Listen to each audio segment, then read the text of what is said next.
नमस्कार, मैं हूं अश्विन मिश्रा। आज दोस्तों एक ऐसे शख्सियत से आपको मिलाने जा रहा हूं जिनके आजकल ओटीटी में खूब उन्होंने गदर काटा है, तहलका मचाया, हर जगह एक ही चर्चा हो रही है। लेकिन इस चर्चा के पीछे एक लंबा संघर्ष रहा।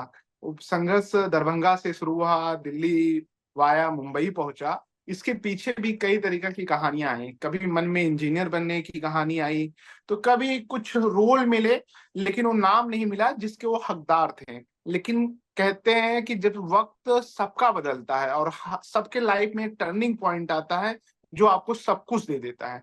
दुर्गेश कुमार जी के जीवन में भी कुछ ऐसा ही आया। पंचायत के बाद हाईवे उन्होंने काम किया, बहुत सारी फिल्मों में काम किया, लेकिन पंचायत ने जो उन्होंने लोगों के दिलों में जगह बनाई, जो प्यार उनको मिल रहा है फुलेरा गांव के भूषण के रूप में, उसकी जितनी तारीफ की जाए कम है। सर, आपको बहुत बहुत स्वागत है हमारे प्रोग्राम में। नमस्कार नमस्कार। धन्यवाद। सर, कैसे कैसे देख रहे हैं पंचायत के? आप तीनों सीजन सर हिट रहे हैं। अब तो आप सब कुछ बदल गया होगा, कितना जी बदला है पहले और अब में?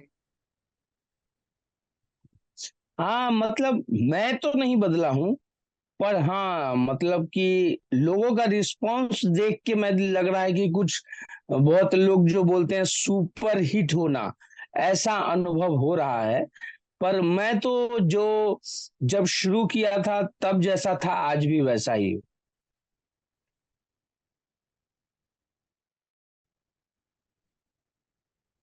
बिल्कुल सर। इसके लिए विशेष तैयारी मैंने सुना था कि आप फोटोग्राफर के आपका रोल था, लेकिन बाद में आप भले सीजन 1 या 2 में सीन कम रहे, लेकिन आपने हमेशा से ग्रैब किया और उस किरदार को जिस तरीके से निभाया, लग रहा था कि आपने उस कराव पे कितना काम किया है। जब आपको इस तरीके की नरेश, आप लग रहा था कि फ्यूचर में कुछ ऐसा होने वाला है, क्या उस समय चल रहा था? तो तैयारियां कैसे की थी सर?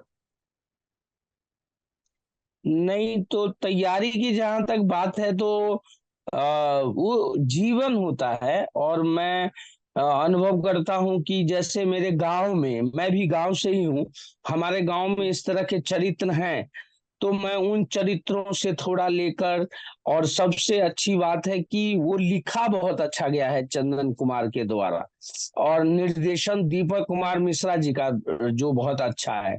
तो इन तीनों चीजों को मिलाकर हमने जो चीज लोगों तक पहुंची है वो बहुत ही एप्रिसिएटेबल है। और दूसरी बात ये कि मुझे कभी नहीं पता था कि ये हिट हो जाएगी, या मेरा कभी ये नहीं रहता कि मैं कोई प्रोजेक्ट करूं तो हिट हो जाऊं। बस मेरी रोजी रोटी चलती रहे, यही मैं चाहता हूं। सर, कितने आप मतलब सौम्य और कितने सरल शब्दों में आप बोल रहे हैं, कितने लोगों को आप प्रेरणा दे के जाएंगे इस इंटरव्यू के बाद की लगे रहना है सर। मैं जानना चाहूंगा, ताजमहल, ट्रेंड और आपकी महारथी कर्ण जैसे नाटक थे, आपने जो नाटकों में काम किया, क्या उसका बहुत फर्क पड़ता है फ्यूचर में चल के आपके रोल पे? जैसे आपने कमाल का क्रॉप पे काम किया, आपने अपने सब किरदार में अपने सोल डाल दिए हैं। तो इन दोनों आप अपने नाटक के बारे में बताएं जो आपने किए थे सर। ये आपने बहुत अच्छा रिसर्च किया, और ये सवाल मुझे बहुत पसंद आया, क्योंकि ये मेरे जीवन के पहले नाटक हैं। और जी मैं सर। ये बताना चाहूंगा कि आदमी को हमेशा अपना पहला काम याद रहना चाहिए। तो ऐसा हुआ कि मैंने आईआईटी का एग्जाम दिया, मैं इंजीनियर बनना चाहता था।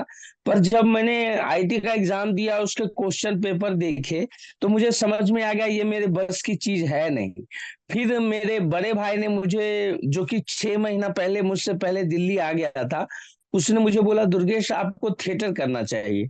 तो फिर मैंने 500 रुपया महीना और 200 रुपया एडमिशन फीस से एक उद्देश्य ग्रुप है वहां ज्वाइन किया, और वहां मैंने ताजमहल का टेंडर किया, जो कि बहुत अच्छा रिस्पांस आया। उसके 200 हुए, लेकिन उस थिएटर ग्रुप ने मुझे निकाल दिया। ये आपकी चैनल ग्रुप में मैं पहली बार बोल रहा हूँ कि उस थिएटर ग्रुप ने मुझे निकाल दिया, पता नहीं क्या वजह थी।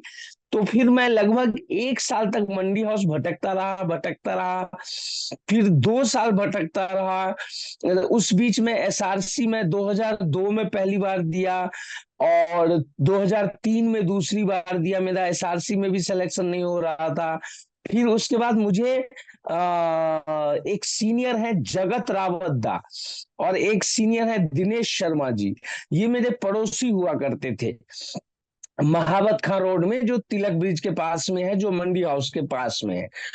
तो पड़ोसी हुआ करते थे। उन्होंने मुझे बताया कि रोहित त्रिपाठी करके एक डायरेक्टर हैं, वो एक प्ले बना रहे हैं, आप बहुत दिनों से संघर्ष कर रहे हैं, 2 साल हो गए, तो आप उनके पास जाइए, वो पैसा तो नहीं देंगे पर वो प्ले में आपको काम देंगे।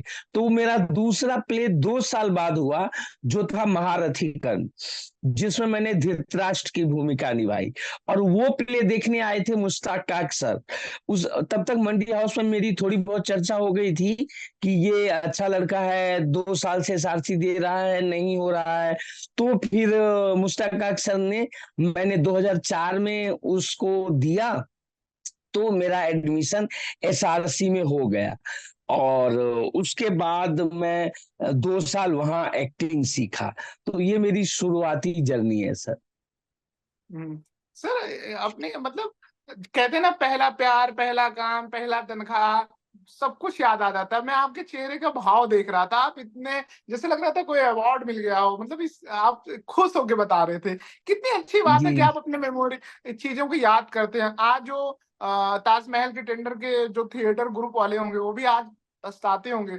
आई होप कि शायद वो फोन भी किए होंगे आपकी पंचायत सफलता के बाद, दुर्गेश जी बहुत अच्छा कर रहे हैं, मुझे अच्छा लगा, क्योंकि सफलता हाँ। के बाद तो पूरी दुनिया सर पीछे जुड़ जाती है।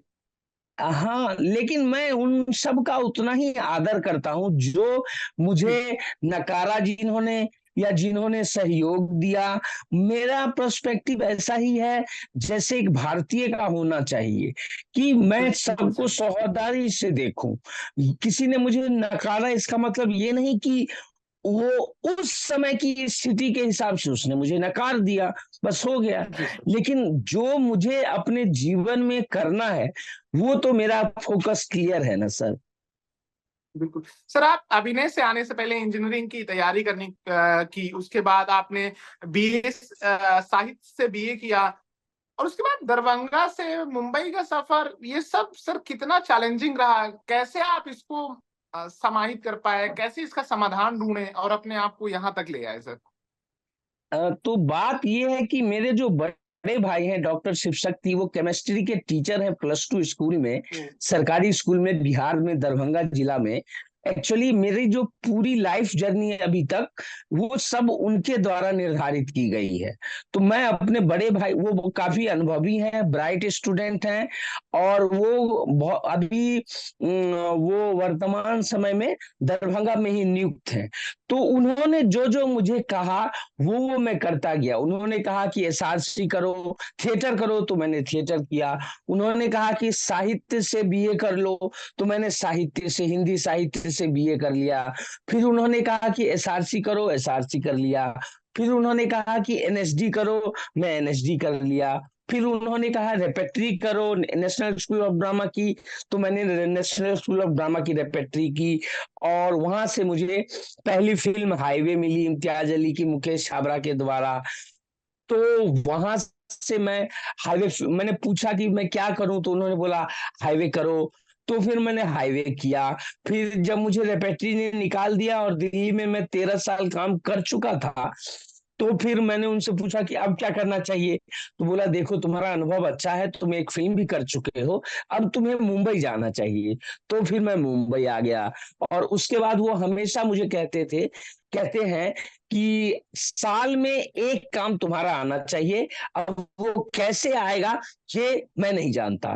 तो मैं उसी तत्परता के साथ लगा रहता हूँ, छोटे बड़े सभी तरह के काम आते हैं और मैं करता गया। और मैं हाईवे से अभी 1.5 बीघा जमीन आई है 31 को। तो आप मेरे चरित्र की वैरायटी देख सकते हैं पिछले 12 बिल्कुल सालों में। बिल्कुल सर, ये बहुत मतलब बड़े भाई का होना ही सर दुनिया का सबसे बड़ी ताकत है। कि एक माँ और पिता, उसके बाद बड़ा भाई, मतलब वो आपको सब कुछ दिखा सकता है क्योंकि उन्होंने दुनिया देखी है, वो आपके अंदर के हुनर को जानते हैं। सर इसी पे एक और सवाल है, एनएसडी कितना रोल प्ले किया 2008 आने के बाद, कितना चेंजेस किया, कितना हेल्पफुल होता है बतौर आर्टिस्ट एनएसडी के बाद? सर एनएसडी जो है ना, वो हॉलीवुड की एक्टिंग सिखाता है। वर्तमान जी समय की अगर मैं बात करूं, तो वो जी मुझे अमेरिका में क्या चल रहा है, ऑक्सफोर्ड विश्वविद्यालय में नया रिसर्च क्या जमा हुआ है, कैम्ब्रिज विश्वविद्यालय में नया रिसर्च क्या जमा हुआ है, ये मेरे बैचमेट्स मुझे बताते हैं कि माइकल चेखव ने जो ढूंढा 60 साल पहले, वो आज प्रूव हो रहा है। एक्चुअली में हमने वो प्रैक्टिस किया। ग्रोतोस्की ने जो ढूंढा हुआ है 60 साल पहले, वो आज प्रूव हो रहा है साइंस में। तो एनएसडी मैंने 7 में दिया पहली बार, मेरा नहीं हुआ। फिर मैंने 8 में दिया तो मेरा हो गया।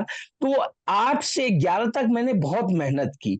और वहां 20 हमारे बैचमेट हैं, जिन सबका मैं नाम लेना चाहूंगा, इसलिए कि अगर मैं यहां तक पहुंचा हूं तो उन 20 लोगों का पूरा योगदान है। कोई एक्टर अगर एनएसडी से निकलता है तो वो एकमात्र एक्टर नहीं होता, क्योंकि वो 3 साल तक बिल्कुल। उन अभिनेताओं के साथ काम करता है और अपने क्राफ्ट को मजबूत करता है। ये दूसरी बात है कि किस्मत से कोई आगे निकल जाता है और कोई धीरे से पीछे से आता है।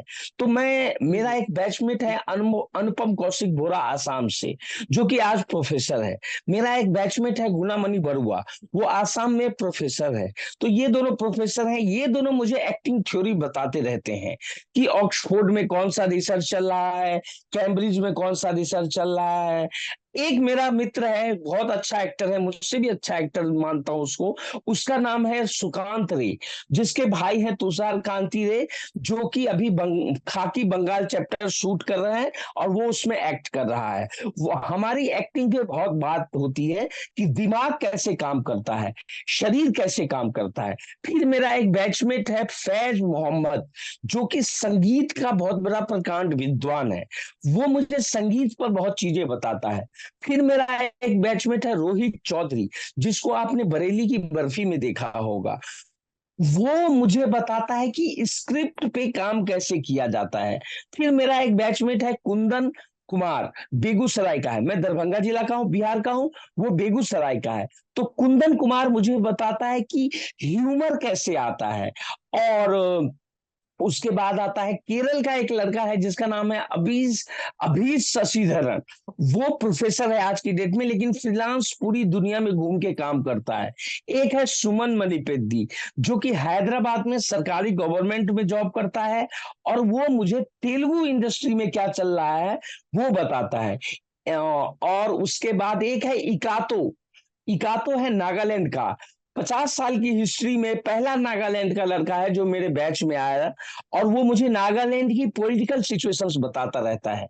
लड़कियों की बात मैं नहीं बताऊंगा, क्योंकि मैं उस लोगों की चर्चा नहीं करना चाहूंगा, क्योंकि उनका मेरे जीवन में उतना योगदान नहीं रहा है।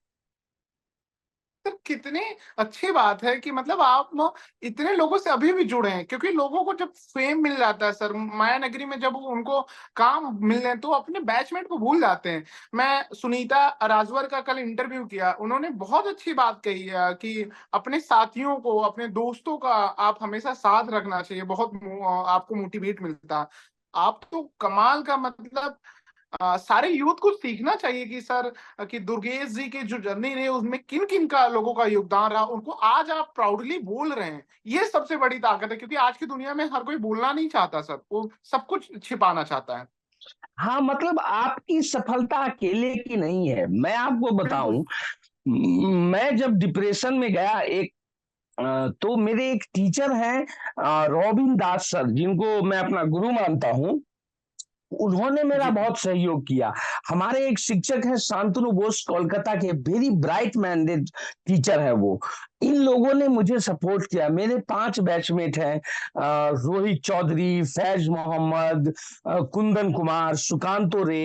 इन लोगों ने मुझे सपोर्ट किया और उस डिप्रेशन से बाहर निकाला। तो इन लोगों को आप कैसे भूल सकते हैं। सही बात सर। सर, आपने अलग अलग लोगों से, अपने दोस्तों से बात करते हो, अलग अलग चीजें आपको बताते हैं, तो फ्यूचर में हम्म। दुर्गेश जी किन किरदार में अपने आप को देख रहे हैं या काम करने की इच्छा होगी? क्योंकि हर फील्ड का आपको सर, हर करेक्टर का चीजें आपके पास आ रही हैं, और आपसे बेहतर कौन उसको समझ पाएगा? सर मेरे अनुभव से मैं साइकोलॉजिकल चीजों पर ज्यादा काम करना चाहता हूँ। वर्तमान में मेरे भाई बोलते हैं बेगर्स कांट बी चूजर, तो जो काम आ रहा है वो मैं कर रहा हूँ। पर मेरा जो असली मकसद है वो है मनोविज्ञान, मानवीय मनोविज्ञान। और उसके ऊपर लिखी गई स्क्रिप्ट पर मैं काम करना चाह रहा हूँ। तो मैं भविष्य में जो नए निर्देशक हैं उनसे मैं यही उम्मीद करता हूं कि इस तरह की स्क्रिप्ट अगर मेरे पास आई तो मैं उनको करना चाहूंगा। सर फ्यूचर के प्रोजेक्ट कौन से पाइपलाइन में जिनको आप बता सकते हो, मतलब प्रोटोकॉल के इतर जिनका नाम बता सकते हैं, यहाँ कौन कौन से ऐसे प्रोजेक्ट हैं, किस नए नए कैमियो और नए रोल में आपको देख रहे हैं लोग? जैसे आप अभी महाराजा देखिए, और उसमें आमिर खान के लड़के का एक लंबा स्पीच है, जी। उसमें मैं क्राउड में आपको दिख जाऊंगा कोर्ट में बैठा हुआ। और मेरा एक सीन था जो कि एडिट हो गया, लेकिन उसमें मैं क्राउड में दिख जाऊंगा आपको।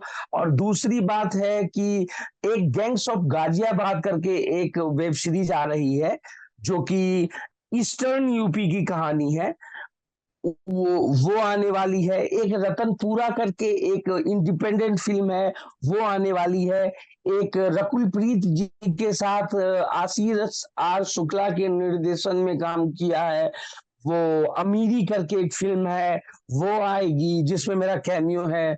और फिर से एक कर्तव्य रेड चिली की आएगी, कर्तव्य रेड चिली की, रतनपुरा और अमीरी, इन सब फिल्मों में मैं आ रहा हूँ छोटे बड़े रोल में। सर नए और उभरते हुए कलाकारों को क्या संदेश देना चाहेंगे, क्योंकि एक लंबी यात्रा आपने तय की, आपने सब कुछ देखा, आप कास्टिंग डायरेक्टर के घर काम मांगते हुए गए, रिजेक्शन मिला कि नॉट फिट नॉट फिट, आपने काम भी मिला, अब फेम में है, लोगों को घर घर तक लोग आपको जानते हैं, देख रहा है विनोद, आपका डायलॉग आ गया, तो क्या मैसेज देना चाहेंगे सर? नए लोगों को मैं यही मैसेज देना चाहूंगा, प्लीज एनएसडी करके आए। एनएसडी नहीं होता है तो ट्रेनिंग करके आए। ट्रेनिंग में पीएनए है, एमपीएसटी है। अगर आपका यहाँ भी नहीं होता है तो आप एफटीआई कीजिए। अगर एफटीआई में भी नहीं होता है तो इंडिया में बहुत से विश्वविद्यालयों में एमए थिएटर है, प्लीज आप वहां से एमए थिएटर करके आए। क्योंकि यहाँ बहुत स्ट्रगल है। आज मुझे थोड़ी सफलता मिली है, इसका मतलब ये नहीं कि मैं उपदेश दे रहा हूं। इसका मतलब ये है कि आप ट्रेंड रहेंगे तो भूखे नहीं मरेंगे। मेरा एक ही उद्देश्य है जो मैंने आपको बताया। बिल्कुल, थैंक यू सर। मेरा नाम अश्विन है। आप जैसे डायलॉग बोलते हैं कि विनोद देख रहा है, तो आपको इंटरव्यू कैसा लगा? मैंने आपका इंटरव्यू किया, आपको पंचायत के जोन में बोलना है, देख रहा है विनोद अश्विन इंटरव्यू कर रहा है, कुछ जो भी आपको चल रहा हो, आप प्लीज, रिक्वेस्ट है आपकी, कुछ हमारे दर्शकों के लिए और आप अपने चाहने वालों के लिए कुछ बताएं, फीडबैक दें अपने पंचायत के क्रॉप पे। देख रहा है विनोद, अश्विन बा कितना अच्छा इंटरव्यू ले रहा है। Thank you. Thank you sir. कोई ऐसा सवाल जो छूट गया हो सर, आप साझा करना चाहते हैं, प्लीज आप बताएं। मैं ये बोलना चाहता हूं कि मैंने अभी तक बहुत तरह के इंटरव्यू दिए और मैं इंटरव्यू से थोड़ा बचना चाहता हूं। मेरे पास जी जी। 150 इंटरव्यू लाइनअप है। लेकिन मैं ये बोलना चाहता हूं, प्लीज मेरे किसी भी इंटरव्यू को ओवर कॉन्फिडेंस ना समझा जाए या किसी जी को जी। नकारात्मक न समझा जाए। मैं दिल से बोल रहा हूं क्योंकि मैं बहुत नीचे से आया हूं। मैं मेरे इंटरव्यूज प्लीज बिगिनर्स देखें, बड़े स्टार ना देखें। Thank you so much sir, हमारे साथ टाइम स्पेंड किया, इतना अच्छा इंटरव्यू हुआ।